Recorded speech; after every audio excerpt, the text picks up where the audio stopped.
Si tu es là, toi, aujourd'hui, et que tu regardes cette vidéo aujourd'hui, c'est que tu es dans une situation très précise que je connais parfaitement parce que c'est une situation auquel j'ai moi-même été confronté.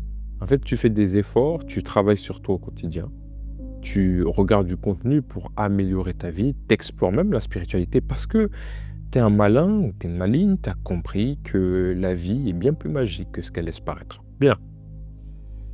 Et tu as même probablement déjà compris certains concepts importants de la manifestation sur les lois d'assomption, d'attraction, sur les croyances, sur l'état d'esprit. Et tu as peut-être même amélioré certains aspects de ta vie. Mais malgré tout, quand il s'agit de manifester quelque chose de véritablement significatif, quelque chose qui peut changer ta trajectoire, eh bien ça bloque en fait. Et plus tu essaies, plus tu as l'impression que ça t'échappe surtout. Et donc tu fais la chose la plus cohérente dans ton monde actuel, c'est-à-dire regarder plus de vidéos et chercher de nouvelles informations parce que tu te dis, bon, si ça ne marche pas, c'est que je n'ai pas encore trouvé la bonne méthode. Et donc tu accumules le contenu, les stratégies, et sans te rendre compte, tu tombes dans un puits sans fin, le puits de l'information, sans jamais véritablement travailler sur les éléments qui apportent le plus de résultats dans la manifestation. Et donc, dans cette vidéo, on va voir pourquoi certaines personnes parviennent à manifester des résultats qui sont absurdes, quand d'autres ont du mal avec ça, malgré tous leurs efforts.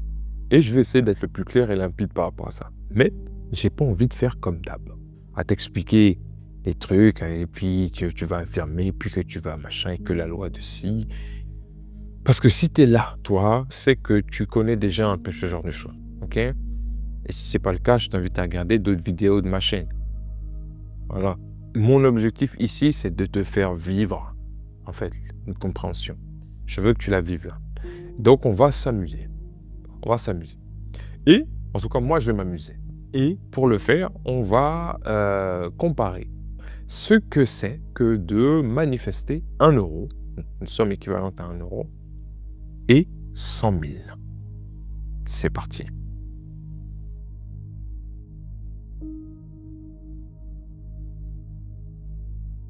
Bon, on va être honnête tout de suite. Manifester 1 euro et 100 000 euros, c'est le même principe. Mais ce n'est pas le même exercice. Et ça demande absolument pas la même chose. Pas la même chose.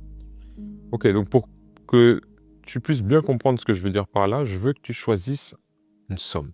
Je veux que tu penses à un montant que tu voudrais recevoir dans les semaines qui arrivent. 100, 1000, 10 000, 100 000, 1 million. Ok ? Et donc, tu vois le moment où ton système commence à dire non. Donc, il y a une crispation qui apparaît quelque part dans le corps. Tu vas le sentir à un moment donné. Ce moment-là, c'est la frontière actuelle de ton identité. La frontière invisible. En fait, c'est le moment où ton toi actuel s'arrête et au-delà de ça, ton système crache. Et donc, la mauvaise nouvelle, c'est que tant que tu restes ce toi actuel, les techniques suffiront pas à t'emmener au-delà, en fait. C'est pour ça que je voulais pas faire une vidéo sur les techniques de la manifestation aujourd'hui. C'est pas ça la clé ici. Et donc cet exercice, il te montre pourquoi tu peux en fait techniquement manifester des petites choses sans effort particulier, au point où en fait ça fait partie de ton quotidien, c'est banal et tu te rends même pas compte que tu l'as manifesté, mais tu bloques quand l'enjeu devient important. En fait, la méthode est la même, mais pas la personne qui applique la méthode.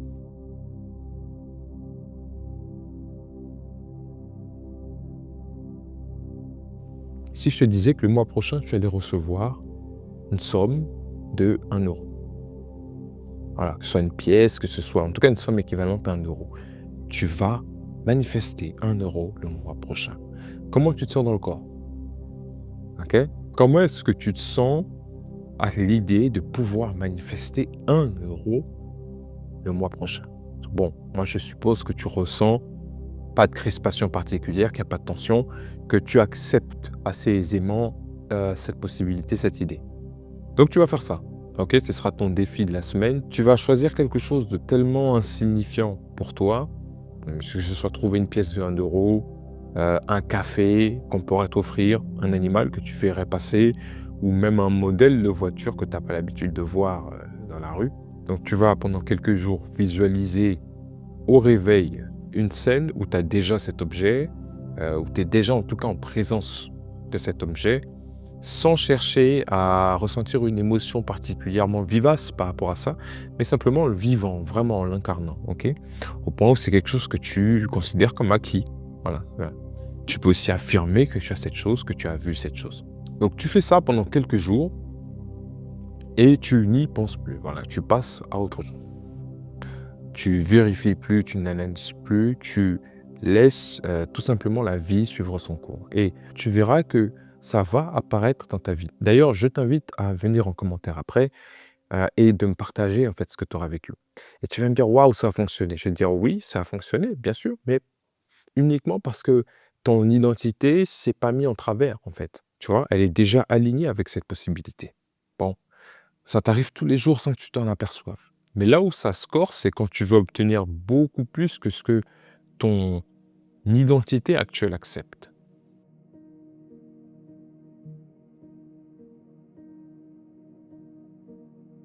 Ça se corse parce qu'à partir du moment où le système interne est submergé par ce qui est désiré, on entre dans quelque chose qui mobilise en fait des questions identitaires et tout ce qu'elle comporte, notre identité, c'est-à-dire nos croyances. Et quand je parle de croyances, je parle de croyances conscientes et inconscientes, beaucoup inconscientes. D'ailleurs, je t'invite à regarder les autres vidéos de cette chaîne par rapport à ça parce que j'en parle.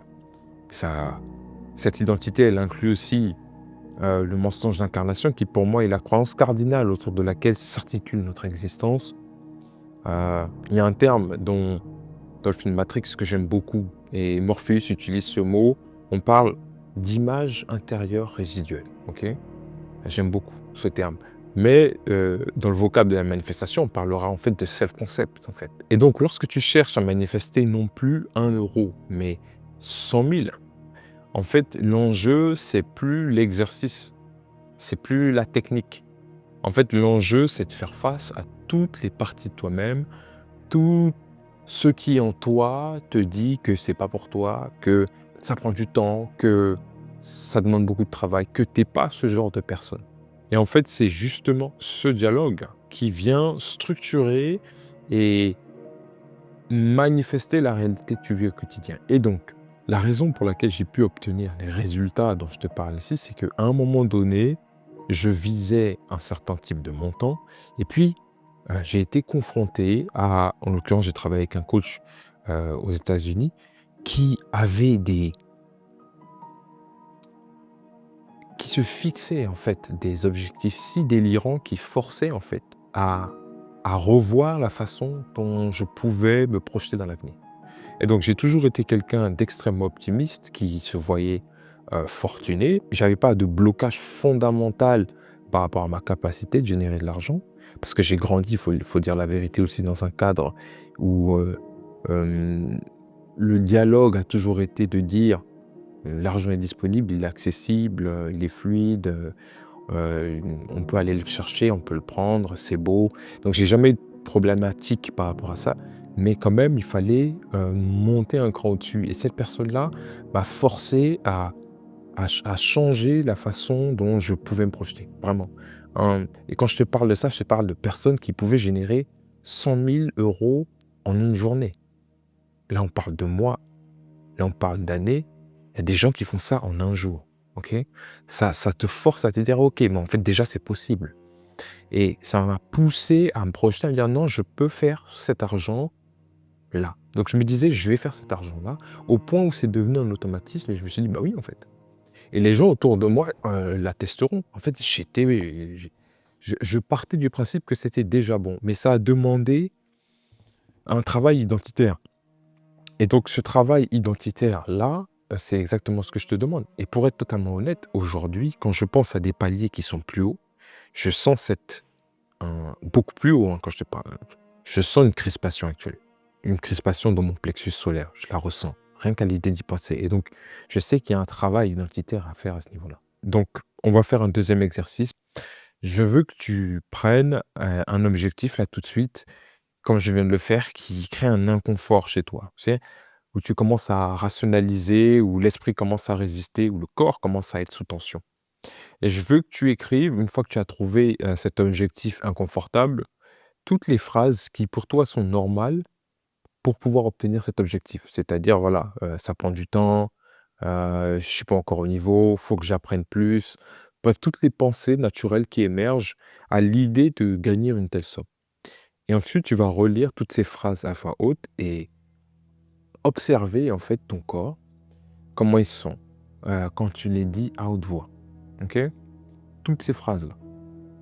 Et chacune de ces micro-réactions, ces inconforts qui sont là, que tu vas ressentir, sont les portes d'entrée vers le travail que tu dois faire.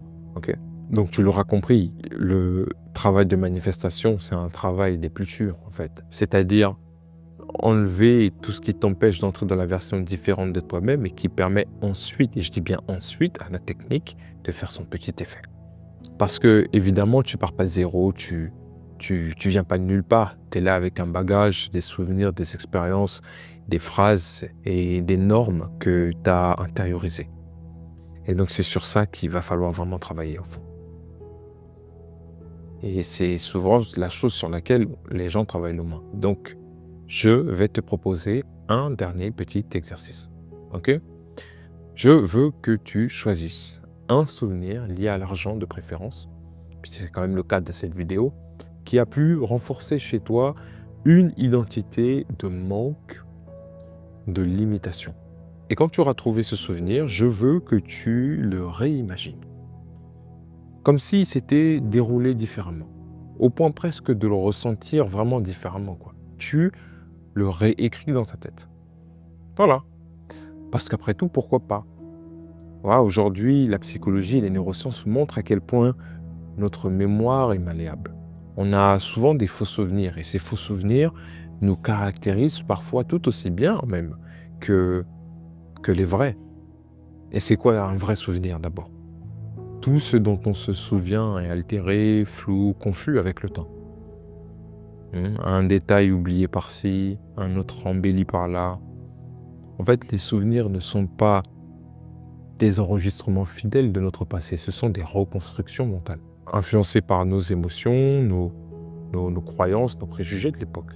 Alors l'idée n'est pas de dire que ce que tu as vécu n'est pas vrai, mais probablement pas exactement comme tu crois que ça s'est passé aussi. Tu vois? Ça, c'est bien su. Donc fais ce travail-là, parce que ta capacité à obtenir les résultats que tu veux dépend vraiment de ça. Ça dépend de ce déplacement identitaire. En fait, il va falloir rendre ce qui te semblait exceptionnel ou trop lointain, banal. Voilà, il va falloir rendre la chose qui te semble inaccessible, totalement accessible, d'un point de vue identitaire. En fait, il n'y a pas le choix. OK? Bon, c'était bien. Si tu souhaites travailler avec moi, toutes les informations sont dans la bio. Tu peux soit rejoindre l'atelier que j'organise bientôt, ou bien travailler directement en individuel avec moi. Salut!